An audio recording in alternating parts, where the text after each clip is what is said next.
But Booker did not come to pray that night, and, as the sun pushed its weak rays through the chapel's windows, Osrith made her way to the kitchens to garner a bite of bread before returning to the Etheling. There was milk in a jug, too, which she drank, and one of the kitchen maids giggled and another frowned in displeasure as she took some of the hot water simmering over the fire in a stone bowl. As with all the other palaces she had lived in, Osrith found the scullery and began to take off her jerkin and shirt, before unbinding her breasts, holding out the discolored, sweaty rags to the light. Ferns were an ideal surfactant, Osrith had found, and within a few minutes, she was holding linen bindings up that were very nearly their original color. It took the work of a minute to wash her body, drying on her cloak. She was about to start to redressing, when a scratch of stone underfoot caused her to turn. Not a boy warrior for Edward then. Ethelwald was leaning against the door, arms folded, amusement at his lips. Osrith threw down her bindings and reached for her shirt, but before she could dress properly, Ethelwald had trod the scullery stones and pushed her towards the wall. Osrith pushed back, but he held her fast against the stone wall. "Oh, it is clear that you are no boy warrior," Ethelwald concluded, devouring each word, and licked his lips as he stared at her breasts. As he made to put a hand out, it wavered, and he dropped hand. Eyes flicked to her face. "It is abundantly clear." Ethelwald looked at her face, his expression serious. "I can make you a queen. I am rightful king," he growled. Osrith felt a jerk in her stomach. He really believed Alfred had usurped his place, she thought, as Greogair, who was long rotting on the battlements over Dunnottar, had really believed the House of Alpin had usurped his own. Osrith felt Ethelwald's cold hands on her breast, touching it as if it were so delicate it might break in his hand, as he dropped his head to her ear. "And your travails to the Britons can be our secret. The Etheling can be dispatched shortly after Alfred." Ethelwald had little thought what Osrith might think of that idea, though, for she pushed past him, the force of her shove making him fall towards one of the scullery walls. Yule. But what she would, Osrith did not stay around to find out. Instead, she hurried, half naked, her clothes pressed to her, through the kitchen to the astonishment of the cook, and deduced that the safest place to dress in peace was the stables. "I heard what he said, what he did." A defiant voice came behind Osrith as she began to tuck in the linen in a circle around her ribs. Osrith turned and saw the Etheling, who had clearly followed her. She was angry. She should have gone back to guard duty. Probably, that stupid guard she had asked to stay in her place had gone to sleep, or else wandered off, or traded his post for someone equally feckless. "I saw what you did, Edward. Go away. I am not dressed." His eyes were defiant, but there was something sweet, honorable in them. He was angry about Ethelwald's treatment of her. "You're shaking," he accused, his face crumpled in concern. "It's cold. I'm not dressed." "Just," Osrith used a free hand to push away the space between him. "Turn away. I will tell my father," Edward threatened, turning. But Osrith, shirt pulled to her chest, advanced on him. "You will do no such thing." She shot back, hotly. "Meet me at training," she added, pulling her shirt closer to her, for he was still staring. "Leave me, please." Osrith felt her anger growing, but not at him. She was angry at herself, and she was desperate to get out, to training, where she could focus steady, repetitive actions and turn them into the lessons Edward needed.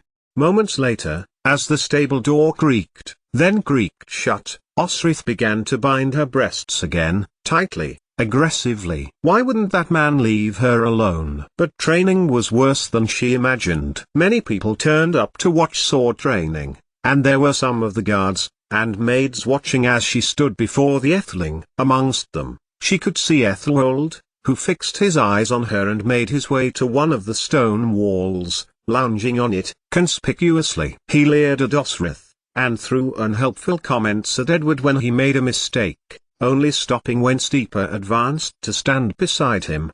They stopped, just before midday, while Steeper gave Edward praise for his work and where he needed to improve. Many of the spectators drifted away and Osrith fell away and stood by the armory door. Ethelwald took his chance, and strode, nonchalantly, towards her. Before leaning close to her ear, just one word to say to you, Silver. He passed, and continued to look back to her, grinning. That, again, Osrith sighed. She had not touched that which Edward had hidden for her, nor that in the stables. She had paid Allah with her wages. But Ethelwold would clearly not give up, and he had gone from calling her a thief, to a witch, now back to a thief again. Out of his pocket pulled something and held up 2 silver coins. That was it, Osrith thought, and, hand close to Buea, she pursued him. Ethelwold stopped in his lumber across the courtyard and turned to meet her, hustling her towards the wall. The king might be convinced you earned it fighting. He made to hold her chin, but Osrith shook him free. More likely, on your back.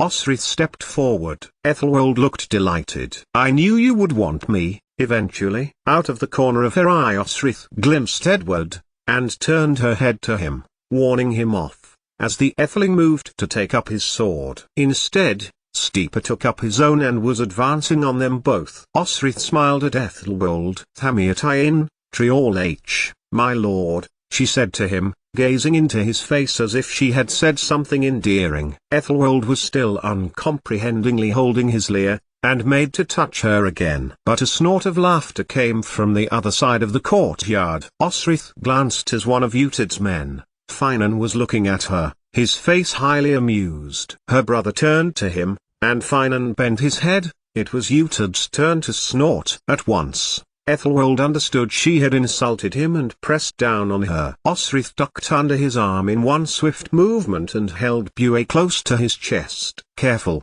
I am royalty, he warned, looking triumphant. Some say, usurped. It is death to threaten a member of the House of Wessex. Then, why are you not dead? Osrith shot back. I would escort you and Prince Edward to another training ground. Steeper, of Alfred's household guard, was now at Osrith's side. At her other, Utid stood. She breathed deeply as he echoed, shall I escort you to your duty? Osrith glanced at him, without turning her head from Ethelwold. Was he really the same scared youth, boiling with anger and outrage that she remembered at Bibbenberg's gates, shouting up murderful threats to their uncle? I don't need your help. She found herself biting back in the Norse she knew, and he seemed to understand when Osrith drew Buea closer to her. Utid raised his hands away from her, signaling peace, and instead shouted to Ethelwold, leave this guard in peace. And to Osrith, you go to the Etheling. She sheathed her sword and strode towards Edward, glowering towards her brother. She could have bested Ethelwold with ease. She could have bested Utid, too. Edward gave her a long look as Steeper escorted him to his father, and his lessons. Edward began, but Osrith gave him a look which told him that whatever he was about to say she would not be replying, and she watched him glance over his shoulder a few times as he turned into the passage that led to the hall. Making to go armory for her duties that afternoon, Osrith heard footsteps behind her, but Finan's voice came before she had decided to reach for tagged Sikhs. I know it is an insult, he counseled her, when she stopped and folded her arms. He smiled, and nodded towards the courtyard. Best to leave him, he can be one shifty bastard. Ethelwold or Utid? She asked, glancing back out to the courtyard, where Ethelwold was beginning to walk in their direction. Ethelwold, came the second voice. Osrith hardened her face when she saw her brother standing there. I am the Etheling's knight's guard, Osrith said to him, baldly, looking at Ethelwold. And a poor guard I would be if I could not protect him from those who would attack him in his sleep. He is not the Etheling, shouted back Ethelwold, plaintively, past Utid's shoulder. And, that is all you do for young Edward at night, guard him? Osrith felt her face harden, muscle memory reaching for tagged Sikhs again as visions of fumblings, Constantine tricking her into what he wanted, filled her head. She made herself breathe steadily, and did not dignify his insult with a response. Ethelwold was handsome, and could have done well in his life, but chose to drink, whore, and complain bitterly about his usurpment. If he were king, Osrith thought, then a Dane would be behind him and a Norseman in front, a puppet king on a hollow throne with no law or order as bands of Danish warriors roamed the land and destroyed it. Osrith watched Finan and Utid exchange a look. But, if she were going to attack him, she wouldn't have let either of them stop her. Stepping towards Ethelwold, she stared at him in his slow, sly features. "Don't sleep tonight," she warned, refusing to take her eyes from his mocking face, "nor any night." Then, she turned to go to the armory. Behind her, cheering rose from Utid's men, but she scowled and went to find Steeper for her afternoon duties. She would ask for the stables. Few people wanted the job, or even the garderobes. Anything to work the anger out of her system. 88,888,888. But she hadn't been wanted. Steeper had told her to report back to the palace at dusk, where she could resume her guard duty, so instead Osrith went beyond the southern palace gates and turned right, for a determined walk alongside the bank of the Itchen. The leaves were still green here, in the heart of Alfred's kingdom up in Alba. Most would have been brown and orange by now, different trees, taller and broader, thriving on acid soil, rooted to last, rather than the flimsier sycamores and elms, their roots lazing in the upper stratum of the soil. There was no need for them to seek water and nutrients further down. As the trees, so the people. They could afford to spend time worshipping ritual and valuing wealth, to record events in their kingdom, to create a written record of themselves. Even the Iron, who had a longer record of kingship, did not commit their kings to paper in as much lavish detail and ceremony as Alfred did. She hadn't yet been a year in the land of the West Saxons, and she had done nothing she had intended to do. She had not spoken to her brother, she had not spoken to Boca. They had their own lives here, and she could see they were not missing a piece called Osrith. And not just the disdain of Wessex was making her heart ache. She missed Alba, had little purpose other than guarding Edward, and he would be able to guard himself soon enough. She hated Ethelwold for interfering and was indifferent to Utid and his family. If she thought she would be welcomed back at Dunnottar, Osrith would leave that day. Yet, very often, Osrith found her thoughts turning to Utid's man,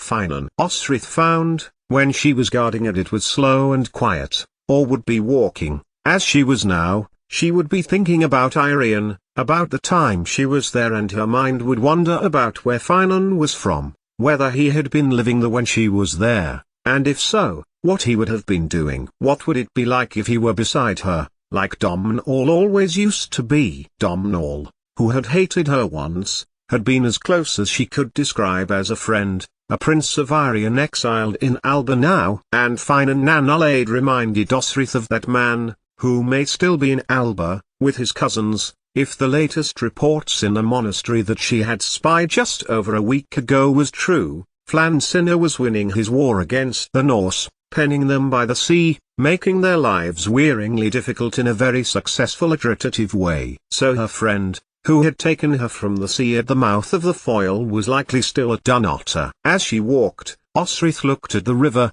which was widening now as it travelled south towards Hampton. Those waters had never bothered her, and she reasoned that she was over the terror of that day. Now, though it came back to her in her dreams, the deadening sun, obliterated from the sky length by length, the cold water of the Atlantic rising up her naked body, to her chest, her shoulders, her neck, as two of the Uineel enemy, Nine Fingers and his brothers, two Ulaid princes, watched her as she began to drown when the water reached to her mouth. The water was something that was different here too. In Alba, in Irian, in Bernicia too, the water was something with power, with a life of its own. Here, it languished by the coast, slipped through river channels, taking its time, picking up ephemera as it drifted by. There were no sigh here, and, in the vacuum, God was able to flourish. And even the manner of worship was different. And Osrith was dragged from her memory by a shouting. She looked up and saw a bridge ahead, near the mill, where the river widened out to provide the rush to drive the machinery. On it, a man was shouting. Other people were looking too, and some were running. Picking up speed, Osrith ran too, and she saw that there was a man pointing into the river, shouting in turn at those running towards him and at There was a figure in the water, arms flailing, splashing. Osrith ran on, hearing the words around her. He fell in, he was leaning too far, he can't swim. Then Osrith heard words which chilled her heart. From the crush of people now gathered, Dithering over what to do, a voice came. It's Prince Edward. He can't swim. And there he was, blonde hair bobbing on the surface as he struggled in the water. Go, go, urged Osrith, as she pulled off her jerkin, pulled off her belt, buoy and tagged seeks clattering on the chalk rocks that stuck out unevenly by the path beside the river. It had to be her, and it would take some time after for her to realize the glaring error in the logic there. Cold water chilled her legs as she pressed on through the waterweed which was threatening to pull her down. That was likely the hazard there, and the boy was probably being pulled down by the submarine entanglements. To her right, on the opposite bank, she saw more people, and amongst them, Steeper. Clearly the news had reached the palace and the head of Alfred's guard had come running. He was shouting to Osrith, but she could not hear, would not hear as she focused on the Earthling in front of her. She forked herself on, despite the rising terror in her body, as the water filled her head, reminding her that the water goddess was in league with the Ullaid princes to drown her. Had Wakilt whispered to the water here, to lull it to sleep, only to make it pounce on the unsuspecting her? The Earthling? The man splashing into the water now? The river was deeper and had a stronger current than Osrith had anticipated. That was true. Beside her, more people crowded, and if she had the attention to listen, she would hear Miral bearing out his anger at being left behind and not being able to go home to his beloved Mercia at the situation, shouting at her stupidity, and everyone's foolishness. Guards were now in the water, they too devoid of armor. But Osrith was closer. No one could swim in the weeds and the struggling of the boy was now becoming frantic. He was losing strength, and soon he would be pulled under the water, and suffer the fate she had nearly endured. Osrith pressed on, oblivious to Utid and his men on the western bank now, and Steeper told him the situation. If the boy gives in now, he will be dragged under and into the millpond, into the wheels and be crushed to death. Or her, Finan observed, as Osrith's going was by no means confident, as she plunged with difficulty to the child. But, difficulty or no, Edward was her charge, and whatever had brought him to here, Osrith was absolutely determined to do the duty she had sworn to do. More commotion on the bank drew more people, and Miral ordered more guard into the river. Who is the child? Utid asked a Steeper, and was astonished to be told it was the son of the king. The Earthling? Steeper nodded. I came immediately, he replied, but I cannot swim. But Utid shook his head. Who said it was Edward? Utid demanded, as he shook Steeper by the shoulder. The hugely built man turned back to him, and shrugged. Edward is in his father's scriptorium,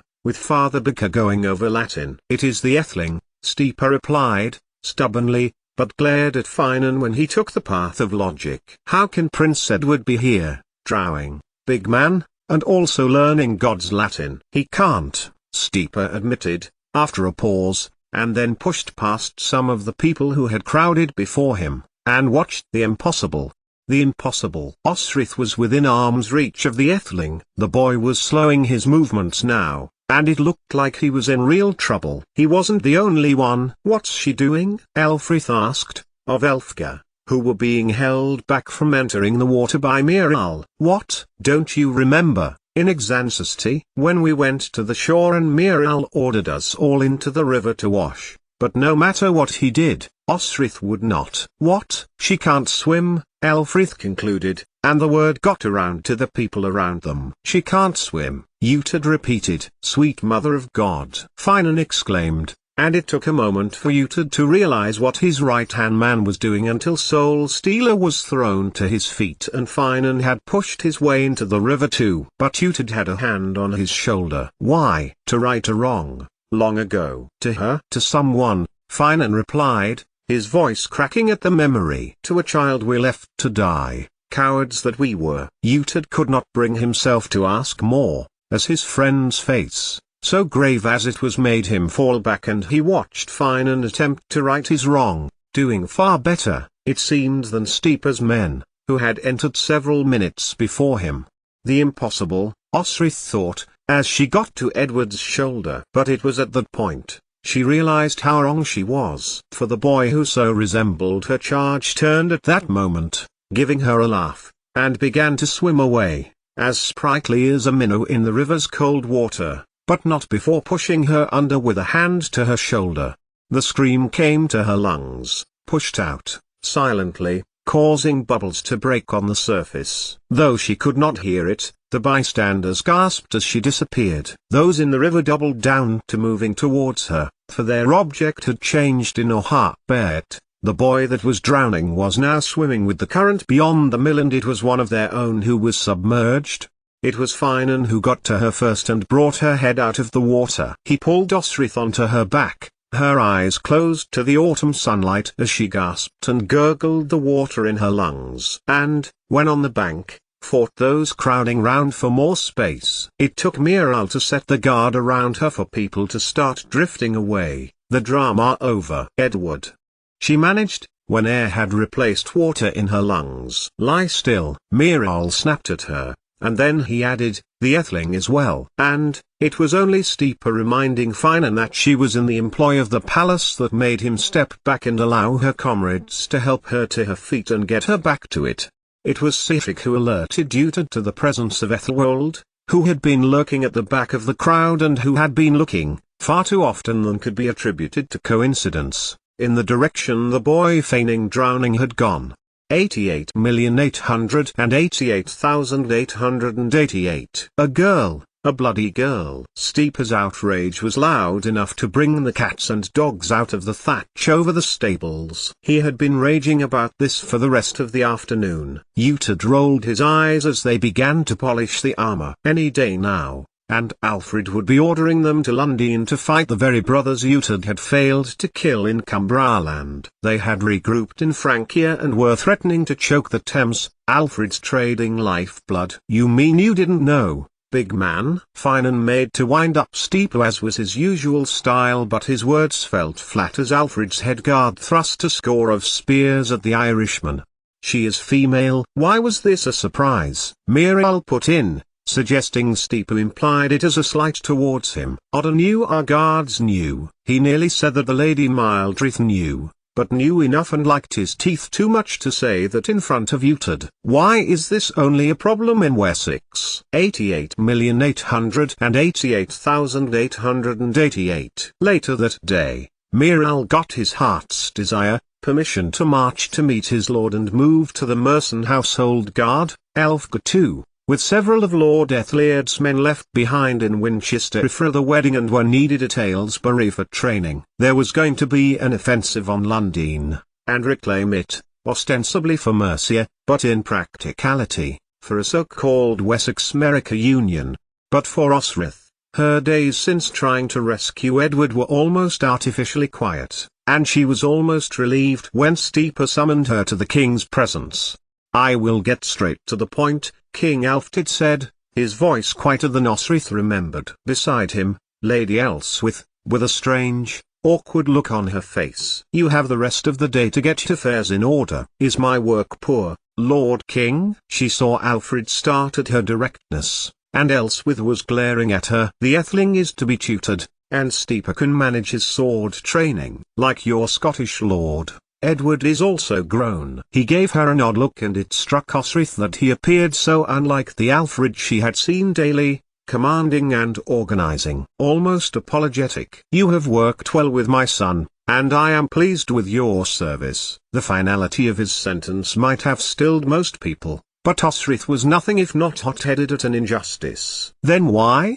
She pressed. Lord King, you said yourself, my training of him has been exceptional. Because the Etheling can never be who he needs to be while you train him. It was not the king who had spoken. Beside him, in the gloom, her brother stepped forward. It was his words that confronted Osrith's directness with his own. Utad took a step back, and the king looked back to her. The Lord Utad will supervise the Etheling from now on. You are to leave the kingdom. I have sent word to the Lord Ethelred. Your guard cell has gone north with the Merson army. Has it not? He looked across to Steeper.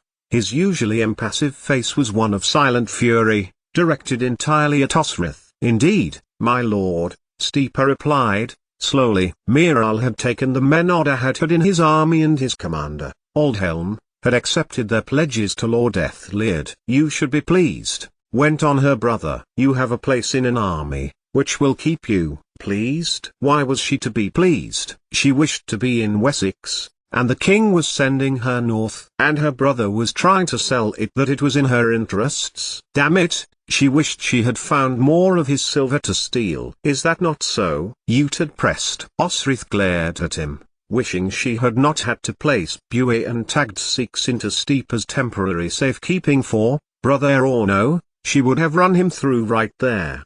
Lady, Osrith dragged her eyes from Utad of Bibbenberg to Lady Elswith, folding a leg behind the other, and dipping as she might to a queen. I do confide that I will seek to honour the kingdom of your birth where I have lacked in doing so for Wessex. With not a little satisfaction, she saw muscles by the king's mouth twitch, and she knew that the reason he had told her was not the reason she was being dismissed. Alfred called it transferred. But, she had made an enemy of Ethelwold, and that made her a liability, and a potential danger to their son. Instead, Osrith bowed her head to the Lady Elswith, and then to the king, refusing to make eye contact with her brother. Perhaps she could go back to Domhnall. If she did so, it would be overland, and she would have to travel north, and through Mercia, in any case. But, she had heard, Lundin was under attack and, as Lundin was Mercen, warriors would be needed. She had a sword and an arm and a body, and with her bag of silver became a warrior. When she was walked from the throne room, shoulder to shoulder with Steeper, they walked back to the armory and gave her back her weaponry. I told them you deserved a place. I wished to keep you here. Osrith stopped. Really? Steeper had vouched for her, after raging at her sex. But, he nodded. You are single-minded and ferocious. He continued. You are an asset to any army. Osrith thought that what Steeper had just said were the most words she had ever heard him speak together. I wish it too. But the king has ordered me to join his ally, Mercia, she said aloud. It didn't sound too bad, to anyone who took it at face value. Stay, at least until tonight, Steeper pressed, his face looking strange. I will be walking with you to the edge of the city. And she remembered what she had half heard Elfrith, who told her so many things, had once told her, that Steeper was, without putting too fine a point on it, with the same tastes as King Domhnall with Finolai. She smiled, despite her despondency. Had he really taken her to be a boy? Do you have armor in need of polishing? Osrith offered. In fact, I do, he said. And for once, Osrith didn't grumble about doing it. Her feet were her memory that night as she paced along to the Etheling's room. The guard was outside, one of Steeper's men, a middle-aged West Saxon, who was snoring heavily over his spear. Anyone who wanted to kill the Etheling that night would have found they had it very easy. She stepped over his prone body and turned the latch, pushing the door open. Osrith, SHH, she insisted, as Edward, not a child to remain in bed and settle down at a disturbance, bounded over to her. I heard you were going with the Mercens. In the candle light, Osrith could see his face, usually sunny and happy, fallen and unhappy. I saved you, or what I thought was you, she said, flopping down next to him. And I was foolish. I should have thought I could not do it alone. Your father has done this for your benefit. You do not need a guard who is foolhardy. But you're not, Edward insisted. Father is just mindful of my cousin. He is missing Ethelfled and he knows that the east of his kingdom is threatened. He wants me to be the best I can be. And, Osrith nodded, taking his hand and patting it. As I told you, you have to beat me, and you have done it many times in our battles recently. He had grown taller, Osrith now noticed, and filled out a little. His childhood was slipping from him and his maturity was replacing it. Physically, that is, emotionally, not so, for he drew his knees to his chest and bent his head, his hand dragging out of hers. I have served my usefulness, and I will miss you too, Edward. But her sentence was not the finality that Osrith expected it to be. She jumped up, suddenly, as Edward crossed before her, and pressed silver into her hand, and Osrith knew at once another meaning to him mentioning Ethelwold. Alfred knew of his nephew's harassment of her. She was a woman, and it was not something he would do if she was a male guard. That put Edward at risk. She would have done the same, and at a stroke, the grudging resentment she was feeling towards the king of the West Saxons was replaced with renewed respect. You kept this? Edward nodded, and Osric noticed his demeanor was a little more awkward than she was used to. Thank you. I will miss you, she said, kindly, and was astonished when the young boy came back and Edward jumped at her, hugging her to him, before she stepped out, and back to the armory. 88,888,888. But not stepping over the prone guard, snoring heavily, and doing the very opposite of the thing he was meant to be, that is, guarding. Osith turned instead in the opposite direction, her mind whirl.